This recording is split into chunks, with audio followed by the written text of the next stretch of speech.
In the immediate aftermath of the Second World War, the United States held a complete monopoly on atomic power.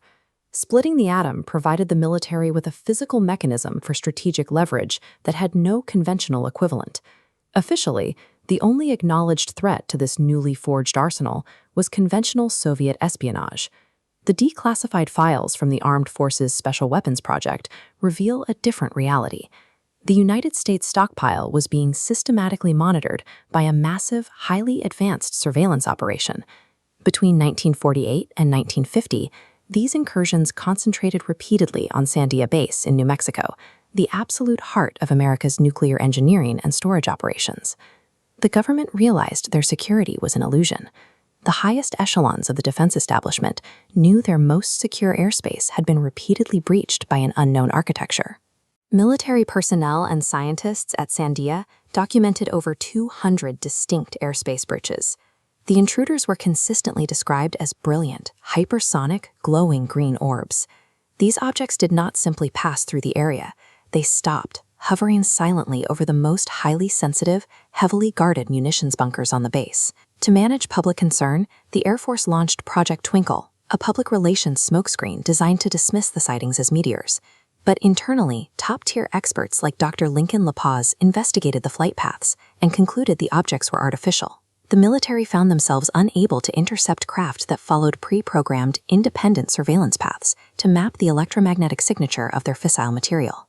To understand the panic, you have to look at the kinematic behavior. These craft managed to completely evade early military radar networks while hovering at low altitudes without producing any aerodynamic sound.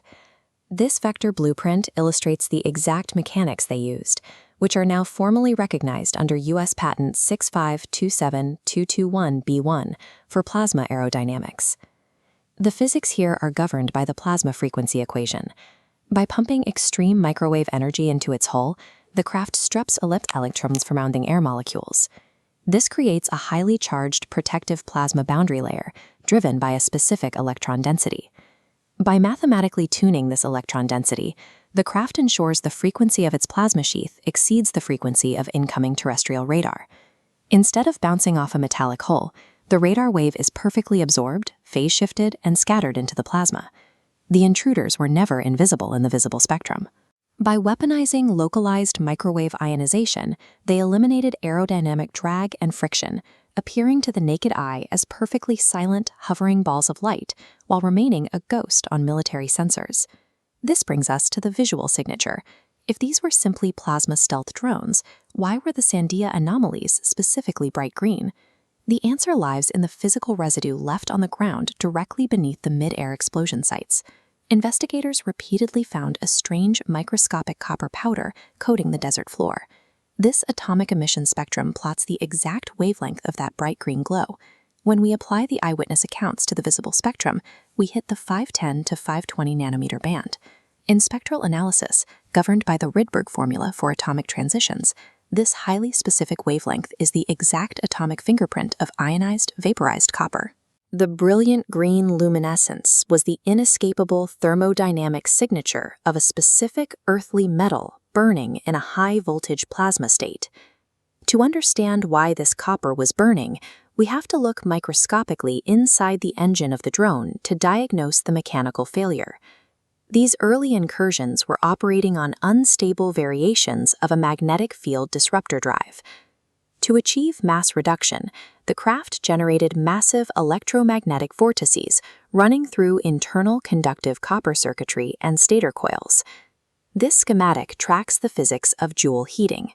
Pushing immense high-frequency electromagnetic fields through conductive copper circuitry induces extreme heat. If the current spikes, the temperature instantly overpowers copper's boiling point at 2,562 degrees Celsius.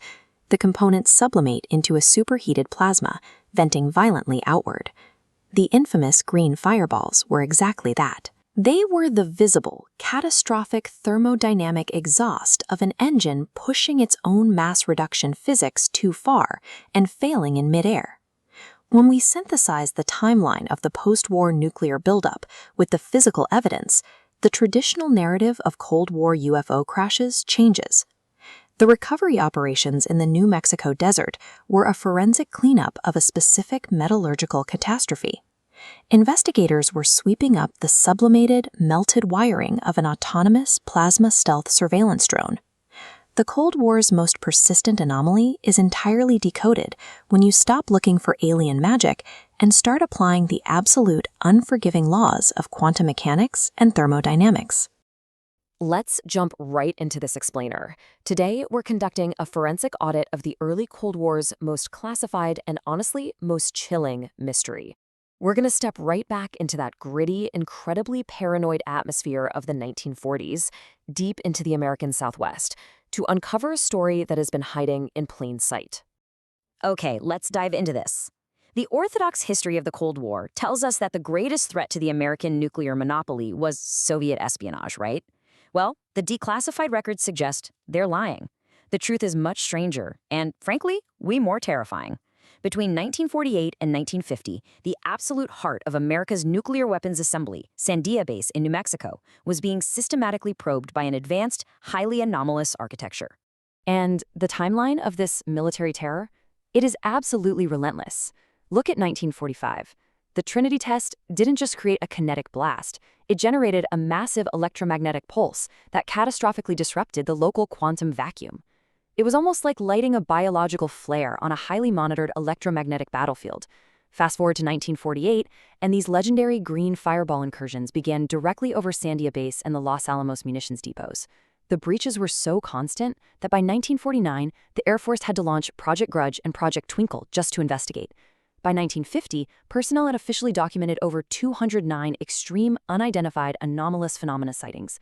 We're talking glowing green orbs darting silently at hypersonic speeds, right over our most sensitive nuclear stockpiles. The military, as you can imagine, scrambled to figure out what was happening. They brought in Dr. Lincoln LaPaz to lead Project Twinkle. And Dr. LaPaz, he wasn't just some casual observer. He was a pioneering meteoriticist, an absolute authority on objects falling from the sky. And his conclusion was just chillingly impartial. He stated flatly that these green fireballs were no meteor. He concluded they were artificial, autonomous drones. Now, when these objects occasionally exploded mid-sky, military investigators rushed out to the desert floor, totally expecting to recover meteorite fragments. But they didn't find space rocks. The most devastating physical evidence left behind was this strange microscopic copper powder residue just blanketing the ground directly beneath the explosion sites. To understand how these craft actually operated, we have to pivot from that historical dread to the cutting-edge physics hiding right in the military-industrial complex's own patent records. Specifically, we're looking at U.S. Patent 6527221B1, which details plasma aerodynamics. You see, these craft weren't using jet fuel. They pumped gigawatts of microwave energy into their metallic hulls, stripping electrons from the surrounding air. This created a high-voltage plasma stealth sheath, literally a blinding bubble of ionized gas completely engulfing the ship. Now, what's really interesting about this math is how it explains the stealth. This is the plasma frequency equation. It shows exactly how tuning the electron density of that plasma sheath causes severe electromagnetic phase cancellation. In simple terms, it absorbs and scatters incoming radar waves. So to a radar operator, the craft just vanishes or teleports, simply because it's mathematically absorbing the medium it travels through. But there is a massive trade-off here. While this high-voltage plasma sheath makes the craft entirely invisible to terrestrial radar, it produces a really intense visual byproduct.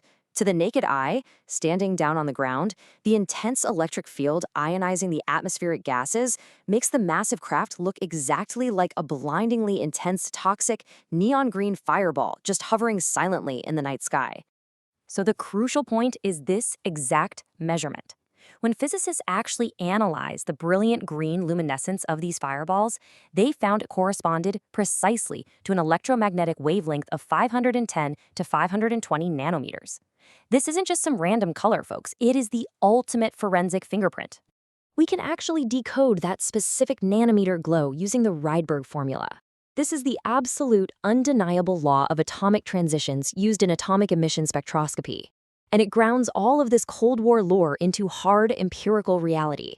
By applying this strict physics, we can figure out exactly what material is burning in a high-voltage plasma state to create that precise color. And this brilliantly illustrates the undeniable smoking gun. A wavelength of 510 to 520 nanometers is the exact undeniable atomic emission signature of ionized vaporized copper. The brilliant green glow in the sky and that microscopic copper powder on the ground, they're two halves of the exact same catastrophic physical event. It points directly to highly conductive copper wiring inside the craft, completely breaking down under immense stress. Let's actually look inside the engine for sort of autopsy of these machines. The source documents describe early, highly unstable variations of anti-gravity drives, like the magnetic field disruptor. These mass reduction engines generate a massive electromagnetic vortex to decouple the vehicle from terrestrial inertia.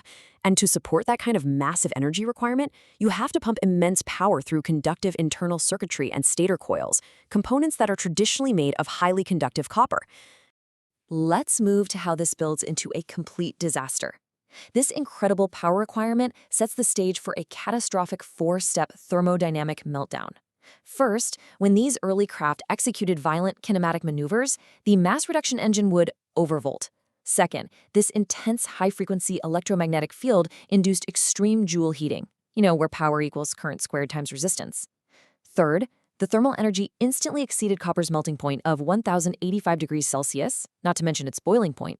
And fourth, the internal copper components instantaneously sublimated into a superheated plasma, venting violently out of the craft and right into the atmosphere. And there it is, the catastrophic material failure of a highly classified propulsion system. The military wasn't sending out teams in the dead of night to recover space rocks or weather balloons. They were sweeping up the vaporized, melted wiring of extraterrestrial anti-gravity engines that had just suffered a massive thermodynamic exhaust failure right over our nuclear bases. When you bring all these threads together, a complete forensic puzzle really emerges. Autonomous drones were probing Sandia Base to map the electromagnetic signatures of our fissile materials. The microscopic copper residue and the exact 510 to 520 nanometer atomic spectra, they perfectly align. The physics of radar invisibility is mathematically confirmed by U.S. Patent 65221B1, and the undeniable laws of thermodynamics and Joule heating explain exactly why these engines suffered catastrophic meltdowns, venting those green fireballs into the New Mexico sky. We really don't have to wait for some disclosure press conference to understand the physics of these airspace breaches. The blueprints are already in the public record. If plasma stealth and anti-gravity thermodynamic failures can be proven through the absolute laws of quantum mechanics and atomic emission spectra, well, it leaves you wondering, what else is hiding in plain sight within the patents of the military-industrial complex?